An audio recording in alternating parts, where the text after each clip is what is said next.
Luke Air Force Base is a staple in Arizona's economy. Find out how it makes an impact on our state's revenue and job force. Plus, we'll take a look at the helmet systems these pilots wear in combat and how they're able to outsmart the enemy using them.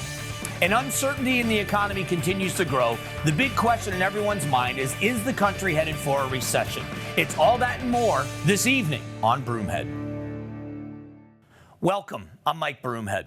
Before we get into tonight's topics on the show, let's go over a couple of big news stories. First, the Attorney General Chris Mays here in the state of Arizona has joined another lawsuit against the Trump administration. It is about the Department of Government Efficiency, but this time it's about layoffs at the Department of Education that she says has to be through Congress. She believes that this is going to hurt people in Arizona, including students and including people when it comes to data and when it comes to distribution of money. So she has joined a lawsuit. This makes number 7 for our Attorney General in lawsuits against this administration. Whether or not voters in Arizona think that this is a good idea is something that you're going to have to judge for yourself. I would say that let's do our business. New polling is showing that the honeymoon period for President Trump may be ending. In today's Political Minute, News Nation chief Washington correspondent and host of The Hill, Blake Berman, has more on how Americans think Trump's second term is going so far. A status report halfway through the first 100 days. I'm Blake Berman, host of The Hill on News Nation. New polling from Emerson College shows a dip in America's approval of President Trump's second administration. At the beginning of his term, that poll showed 49% approval with 41% disapproval, but that gap has now narrowed. 48% of voters disapprove of the president's handling of the economy, while 37% approve. And on tariffs, 53% think they will hurt the economy. Once again, 37% think they will help. Now, President Trump gets his highest marks on immigration. 48% approve, 40% disapprove. The president is also currently viewed more favorably than the Republican and Democratic parties. 39% view the GOP favorably, while that number is just 29% for Democrats. I'm Blake Berman, and this is the News Nation Political Minute. Coming up, we're headed out to Luke Air Force Base in Glendale to talk with Lieutenant Colonel Smith. It's an inside look into one of the largest training bases in the world for the F-35 fighter jets, one of the most advanced airplanes in the world, and how Luke Air Force Base makes an impact on the local economy. That's next. It's important to recognize and thank the fine Arizona men and women who are serving in our country's military. One of the ways we like to do that is through a segment called From Arizona for America, brought to you by my good friends at Sanderson Ford. So join me in honoring Marine Corps Private First Class Christopher Baker from Phoenix, Arizona. He's a motor transport operator stationed at Camp Hansen in Okinawa, Japan. For a list of more of our friends and neighbors that are from Arizona for America, go to the Broomhead tab at cw7az.com.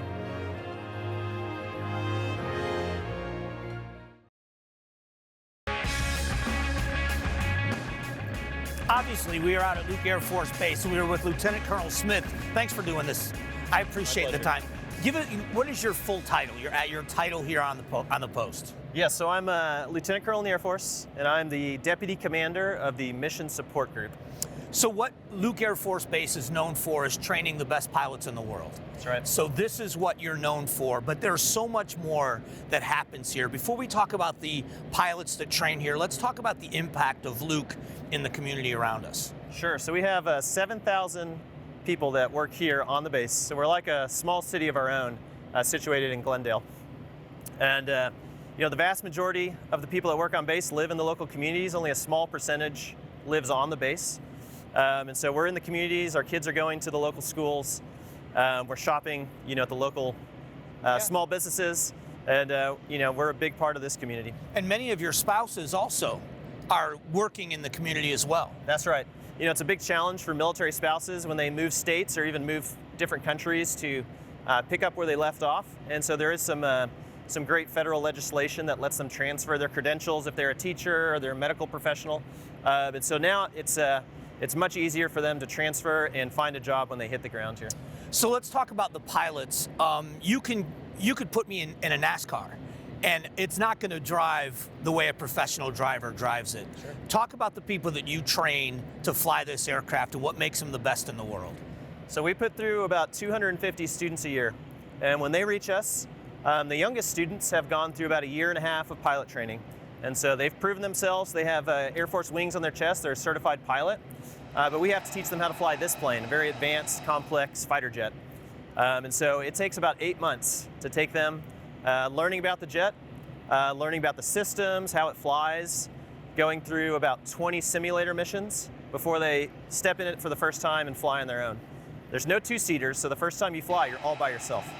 But our training system is so reliable and comprehensive that we have no doubts that they'll be ready when they sit in that plane for the first time. What is it like for you having been a student, not in the F-35, but a student here? It was the F-16s then, right? So you trained here at Luke Air Force Base as a young pilot. Does that help you with these young pilots that come in? Do you kind of know how to literally put yourself in their boots? Absolutely. I mean, that experience when I trained in the F-16 2007, that was my first experience flying a fighter jet, being in the culture, feeling that pressure and the demands of learning to fly a high-performance aircraft. And so that experience definitely informs how I approach a student, how I teach and mentor them, because we've been there before, we've gone through it. Now, I personally think the training they do now is more difficult than what I went through when I was a young student. Do you at some point think you know what these guys or these people are going to go through? Meaning, before they step in it, you know what they're feeling? Yes. So a lot of times, I try and, prepare them for the mission ahead. Like, tell them, hey, these are the expected challenges you're going to have. You may have a difficulty shifting your focus, or you may be saturated by lots of tasks and decisions. And so that's what makes a good instructor pilot, is the ability to break that down, give them strategies and coping mechanisms so that they can succeed. Almost 20 years ago you were here. Does it feel like it's been almost 20 years ago that you were a trainee? Some days, flying fighter jets, my body feels like it's been 20 years. But no, in essence, I feel like, some days I could be that student again, and I would trade places with them. What does the public, the community at large, need to know about Luke Air Force Base that they don't see from outside the fence line? So for one, we are very grateful for the community support we receive. The local community is extremely supportive of us here at the base. But what we're doing on base here, and the way we do it consistently, those 250 students a year, that's very important for our national defense. That we have trained pilots ready to go fly this in operational theaters. And if we're not doing our job here, eventually the pilots will run out and we won't have a world-class Air Force. Yeah, and I think training the best in the world and the best aircraft is what makes us so elite. And this is how you know he's a trained professional. I was so distracted by the jet noise. You didn't even blink. Do you just get used to it? Oh, you do. I mean, I've been working on this base for 6 years now, this tour, and jet noise is a constant. But we really appreciate everyone in the public who comes up to us, shakes our hand, and says they love the sound of freedom. I was going to say, they call it the sound of freedom for a reason. Luke Air Force Base truly is the training base across the world for F-35 pilots. And here's one of the instructors. We got more to bring to you in just a few minutes.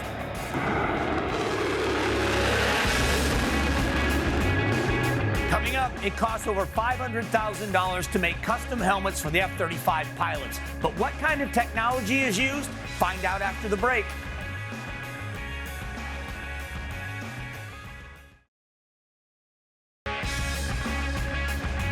We are inside, well, what civilians would call a locker room. We're in the locker room. This is where the pilots get ready to go out and fly. That's right.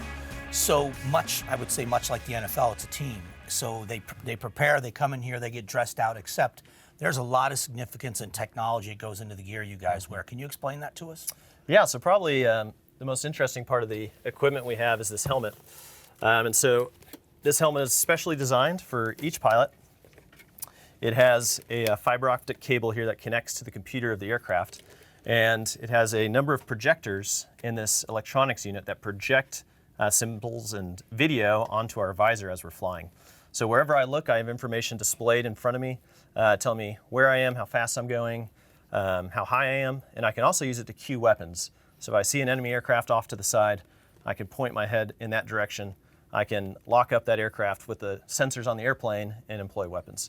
So it's really the most advanced helmet in the world and allows us to be more efficient and effective when we're flying. And am I right that it's not just giving you information, but it collects information as well? Is that part of how you are debriefing after a flight? Is it collecting data as well? Yes, so everything I'm looking at is recorded in this helmet, and there's a series of cameras that record our screens and other imagery and data around the jet. And so debriefing is a huge part of what makes us a really awesome fighting team, because every time we go out and fly, we try and get better. We hold each other accountable to what we had to do in the mission, and it doesn't matter if I'm flying with a higher ranking officer. If I see that he did something wrong, he expects me to speak up and point it out so that he can be better, and we can all be better next time. When you are doing this, how much time is spent in the air compared to on the ground beforehand preparing and then on the ground afterward in a debrief? What's that time frame like?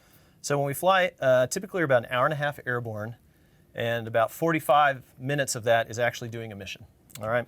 And so beforehand, we may plan up to 12 hours for that 45-minute period, and we'll spend at least an hour briefing it in person prior to flying. And then after the mission, when we get back, we're typically debriefing from 2 to 4 hours, watching the entire mission, maybe several times over, looking at were we effective, did we get the mission done, and how can we get better next time? Another part of the equipment is when you're talking about the gear that keeps you alert, because you can pass out from the G-forces and everything else. Can you explain how this helps you stay alive as well? Yeah, so this is a full coverage G-suit, and so this wraps around your abdomen and your legs, and it's filled with air bladders. And so this hose is connected to the jet, and so when you pull G's, the jet automatically fills this with air, and it squeezes your lower extremities and your abdomen, and it helps you maintain consciousness. We're a single-seat airplane, and so if you pass out, the plane's going to go out of control until you regain consciousness. And so this is a big piece of equipment that all fighter pilots wear to make sure you can stay in the fight and keep going. One of the biggest events in the Valley, and it has been for years, is Luke Days, and the way you get to show off what you do, and people come from everywhere. Can you talk a little about when the next one's going to happen and what people can expect? Yes, the next air show is going to be in March 2026, Luke Days, and we're going to have a great air show for the public. It's always free of charge for anyone who wants to come in the Valley. We're going to have an awesome science technology display and exhibitions from all sorts of universities and companies around the Valley and nationwide. And so it's going to be a great experience for our younger generation to come be inspired to maybe go into aviation, maybe go into the military, or just see where technology is taking us as a nation. And besides being a great recruiting tool, it also shows people in the Valley that aren't aware just what you do here and how massive your impact is. That's right. We love to bring the public on the base and show them exactly what we do and give them a window into Air Force operations and how proficient and excellent we are in what we do and how we strive to do the best for our country and defend our nation. I know that people probably say this to you all the time, but we truly do appreciate your service, that you are training the elite fighting force, and that without these volunteers being willing to do this, but without the people like you that train them, this is a magical place. It's an incredible place, and we really appreciate you showing us around. Thank you for your support. Thank you so much. We'll be back. Coming up, is the U.S. headed into a recession? From the ups and downs of the stock market and back and forth on tariffs, we're talking with an expert on how this could affect the economy going forward. Next. Here's a look at some upcoming events that should be on your radar. First up, 2025 NHRA Arizona Nationals happening on March 21st through the 23rd at Firebird Motorsports Park. Tickets can be purchased for each day of the race. Then, the Arizona Diamondbacks face off against the Milwaukee Brewers in the last week of spring training games. It's happening Friday, March 21st. The game starts at 6 p.m. at the American Family Fields of Phoenix. Tickets available for purchase online.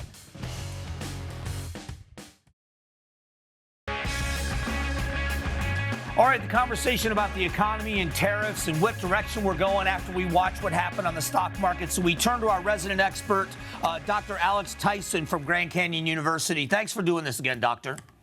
Of course, great to be back, Mike. So I want to start with what we've seen happen in the stock market. I watched this week, the CPI numbers were good. The PPI numbers were good from a consumer standpoint. And yet, on the day the PPI numbers came out, we still saw a dramatic fall in Wall Street. Is that response to tariffs? Yeah, I think it's always good whenever you're looking at indicators like this to draw a distinction between there's indicators of where the economy is right now. And when you look at where the economy is right now, we had a cooler than expected CPI number, as you noted, a cooler than expected PPI number, and we had a basically business as usual employment report for this year. So in terms of where the economy is at the moment, meaning in terms of where employment and prices are right now, this is about as good as probably people were expecting. In fact, on the CPI side, a little bit better than expected. The negative numbers are coming on the anticipation side, and there the watchword is, as you mentioned, tariffs. Businesses are worried about tariffs, and I think more importantly than the tariffs themselves, they're worried about the uncertainty about tariffs. So when we hear, is it I'm speaking of Wall Street for a moment, is it that Wall Street doesn't know what direction it's going and Wall Street hates uncertainty? If they knew the direction, if it wasn't changing every other day, would they be more calm about what's happening? I think so. I think always, if you want to know what spooks investors more than any other word, it's that word, uncertainty. You can plan for 25% tariffs on one good or one country, or plan for no tariffs, or plan for short-lived tariffs. But what you can't plan for is no plan, right? Okay. So I think the thing that spooks investors is when they don't know what exactly they should be doing. And that's a recipe for people pulling back, for people retreating to safety, and for businesses cutting back on overall investment. And that can be a totally rational move for any one individual. But when you look on a market or economy-wide level, that's when you start to see trouble. So let's talk about tariffs for a moment. And what I love about having you on is it's not the politics of tariffs, what a tariff is, what it's meant to accomplish, and what it does in your world of economics. Well, a tariff, quite frankly, is a tax, in the end, but it's a tax on a specific category of good. It's a tax specifically on imported goods.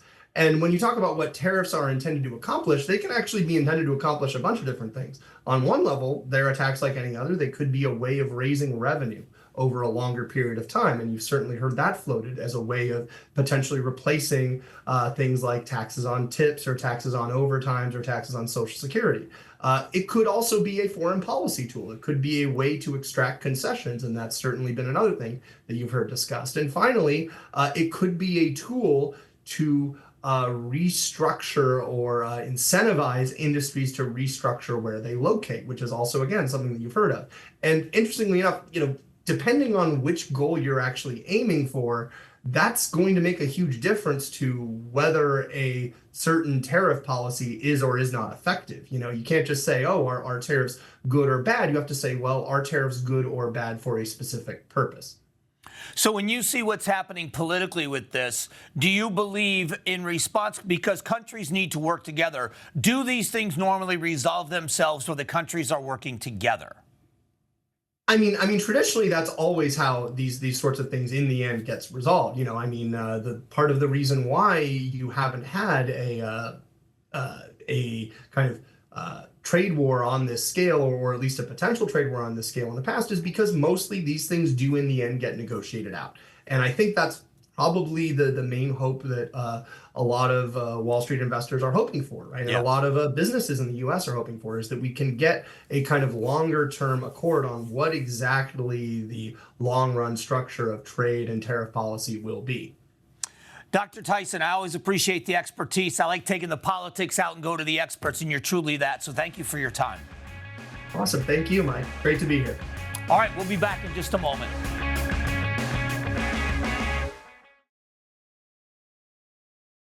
Thank you to all of the guests who have joined us on today's show. If you missed any of the interviews or want to rewatch any of them, head over to cw7az.com/Broomhead. Every Sunday here on Broomhead, we ask a new poll question we want you to participate in. The question could be about the economy, water, housing, or anything related to Arizona. This week, the question is, would you see an air show at Luke Air Force Base if Luke Days returned in 2026?